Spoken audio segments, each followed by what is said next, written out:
Thank you for that. And Craig, it's great to see you this morning. Congratulations on your first earnings call as CEO of Wynn Resorts.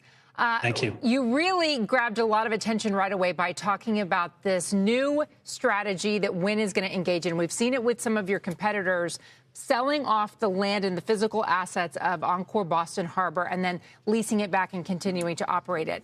If that's a strategy that works in Boston, is it a strategy you would consider elsewhere?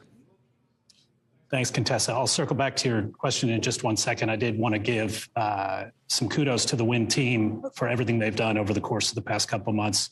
Boston and Vegas are really firing on all cylinders. The Macau team had a great Chinese New Year in light of the travel restrictions that we're seeing in Macau, and the development organization just delivered to us a very significant development project in the UAE.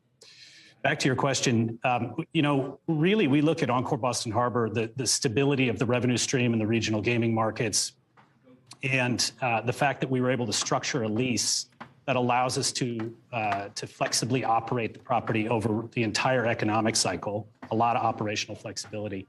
We view both of those things as good for the company, and that gave us comfort to execute a sale leaseback in Boston.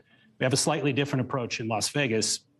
Las Vegas peak to trough revenues have a different profile than they do in the regional gaming market, much different market. And for us at Wynn Resorts, we like to maintain service levels and invest in the property very consistently across the economic cycle. So we really don't see the sale leaseback structure as conducive to our operations here in Vegas. Let's talk a little bit about Las Vegas, because you just blew away results there. We saw customers coming in, spending more on rooms, spending more on food and beverage.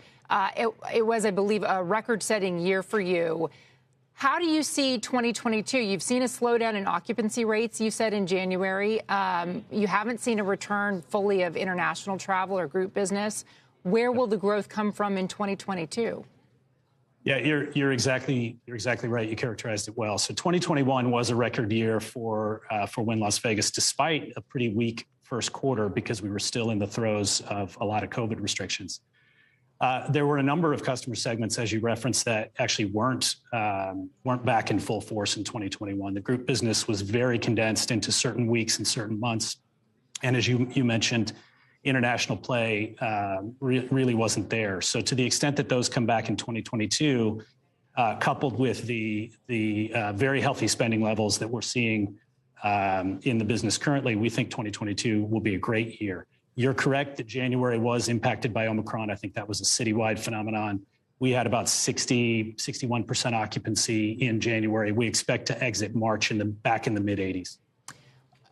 Speaking of that, it seems to me that when we've seen this from other luxury brands, Waldorf Astoria, from Ritz-Carlton at the Marriott, that the luxury brands seem to see no impact from inflation, no impact from consumer sentiment. Are you somewhat insulated from some of these more macro concerns? We believe so. We're in the luxurious position, like all hotel operators, of being able to reprice our product every day. We had some pretty stunning ADRs and RevPAR in the Q4, and so we believe that we can continue to drive price where necessary, and our consumer seems amenable to that.